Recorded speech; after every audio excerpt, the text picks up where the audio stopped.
Hello friends, welcome to our channel. இப்போ நம்ம எங்கே வந்துக்கிறோம் பார்த்தா ஜோலார்பேட்டுக்கு வந்துக்கிறோம். ஜோலார்பேட் திருப்பத்தூர் மாவட்டம் கேத்தனாப்பட்டியில் வந்து எருதுவிடும் போட்டி நடைபெற்று வருகிறது. ஜல்லிக்கட்டு பார்க்கலாம்னு சொல்லிட்டு நாங்கள் கேஎஃப்லேருந்து வந்திருக்கிறோம். ட்ரெயின் இறங்கி போகிறோம். வெளியே போயிட்டு பஸ்ஸு பிடிச்சி போனோம். வாங்க போய் பார்க்கலாம் எப்படி இருக்குதுன்ட்டு. காவல்துறை கன்னத்திக்குரிய காவல்துறை விழாக்குழுவின் சார்பாக உங்களை அன்போடு கேட்டுக்கொள்கின்றோம். இந்த பேடைக்காடு மேல எங்களால சொல்லி அவங்க யாரும் எங்களை மதிக்கிற மாதிரி தெரியல. கொஞ்சம் நீங்க தான் வந்தீங்கன்னா நல்லா இருக்கும். பேடைக்காடு வரையில ஸ்டேஜுக்கு 3 ஆள் 4 ஆள் தயவு செய்து யாரும் சொன்னது கேட்டீங்கன்னா சங்கம் வைக்கலாம். அந்த மாதிரி கணக்கெடுக்க மாட்டார்கள்.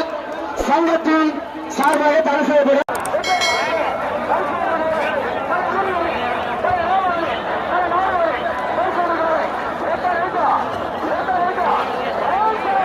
இப்படி வாட்டர்